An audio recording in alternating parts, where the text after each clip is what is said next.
亲爱的观众朋友，大家好，我们又见面了，欢迎收看本周的红地毯，我是 Lily。那么5月份呢，众所周知是美国的 Asian Heritage Month， 所以说在这个月份里面会有非常多的亚裔族群的一些文化交流以及教育方面的也好，所以说 HBO 就趁这个机会呢，推出了一个亚裔的短片这样一个电影节。当天获奖的3部影片呢，他们的导演以及演员和制片都来到了红毯上。而且当天晚上的这个形象大使来自于西部世界的我们的里昂纳多，也是作为本届的这个形象大使呢，在红毯上跟我们所有的媒体聊得非常的开心。当天在观影会之后呢，还开展了一个非常热闹的这么一个 after party， 我们一起来看一下当天的活动盛况。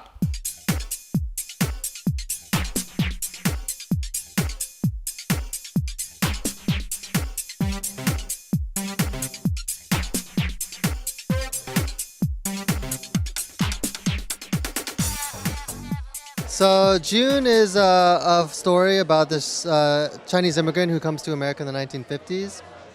And the first night there, she comes across these segregated restrooms. And she's not sure which one she's supposed to use, the colored restroom or the whites-only restroom. And so the short film kind of circles that moment. The idea came from a family story my uncle told me many years ago, and it just always kind of stuck with me. I think I took some filmmaking classes in college. I originally studied engineering. And I kind of just stumbled into filmmaking, and I got addicted, and I couldn't stop making films after that. So let's see. I also work as a cinematographer, so I'm shooting a couple projects coming up later this year. I'm shooting a feature in Vietnam at the end of the summer, and right now I'm writing my first feature that I'm hoping to shoot next year.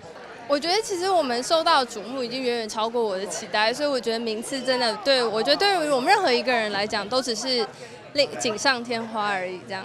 因为 HBO 毕竟它这个 distribution 是美国境内的，所以他们现在同时也在跟 HBO Asia 谈。我也希望他们可以谈成，就是让亚洲的观众也可以看到这个故事，这样子。我觉得这很有趣。我昨天也在跟我室友讨论这点，他就说，但是我们从小都看白人演员啊，我们没有 trouble identifying with them 啊，我们也可以照，因为他们 they're human right， 所以按理来说 reverse 这也是同样，他们应该也没有 trouble。我觉得这是一个心理习惯就可以。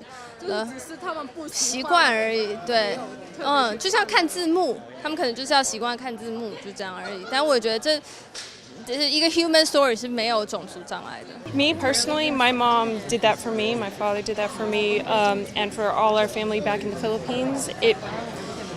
It was a very personal story because I grew up seeing my mom in pain, not being able to be with her sisters and her parents, and never being able to go there was a very painful thing because our sisters were our best friends. And so this for me is kind of giving back to my mom and saying, I appreciate everything you've sacrificed for me, and I'm hoping to make you proud. So Insecure is a story of a regular African-American woman who lives in LA, and it's the story of her and her friends and the antics they get into, and then also her at the office and her relationships, and it's all very hilarious. The next move, I'm developing my own stuff. So I have like 7 different projects that I'm working on right now that are different stages of development. Some have producers attached, and some are ready to go out to pitch, so it's really exciting and fun, and I'm working on 2 this weekend and have to do a couple of rewrites. So that's at the top of my mind right now, actually.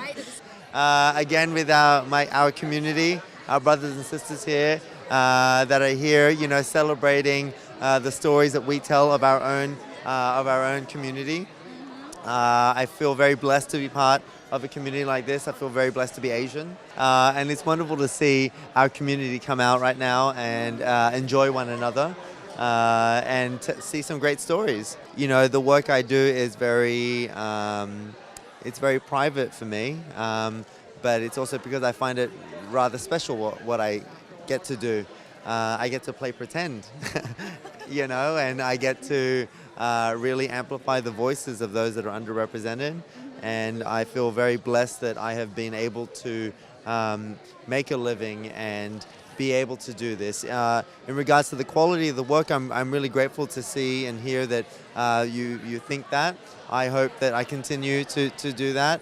I know that I stand on the shoulders of others, and I know that others will stand on my shoulders, so I hope to make big shoulders. Yeah, I am subject to nerves, and so I do remember my first audition. It was super nerve-wracking, but it's also part of the idea of performance. You know, you have to break through that, and so I think it's because I really believed in myself and stood on my side that I am here right now as the ambassador for HBO APA Visionaries Award. To be backed by a network like HBO is absolutely brilliant. It's a dream come true for an actor to be in the company of such great and talented filmmakers. Right now, actually, I have good news. It's the Chinese. I have the #1 box office movie in China called Detective Chinatown. It's like 2 weeks made 500 million. It's crazy. So there's something also next door on Sunset 5 AMC. I'm gonna go there. Basically, have my film open called Over. It's a comedy. I play a professor, teaches sexuality and psychology. So not dressed like this. It's all covered. So I play professor. Go to see the movie Over. I think because China, the whole Asia is like blooming. It's very exciting. I think we have a lot of talent. We're very proud, like the Chinese, very proud. I just come back from China, and there's a huge, it just market, the audience alone that everybody want our market. So that alone, the more story will come, more story will. I like to see huge movies between the two cultures, you know, Chinese and American. Right now, it's a little bit like still separated because. Like action, like sci-fi, all the movies in Hollywood. But for China, they cannot make it. But for Chinese independent movie, American audience don't know how to understand.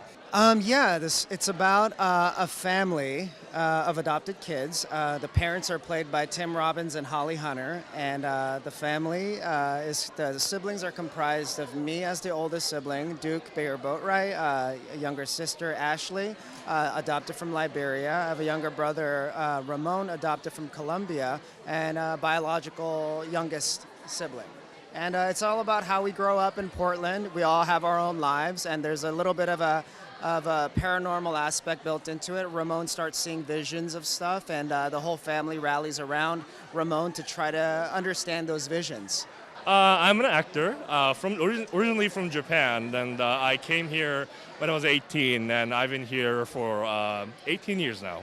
Oh, you just told me your age.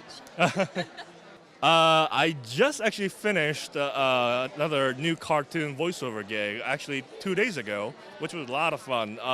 I never imagined myself doing voiceover since I'm a foreigner.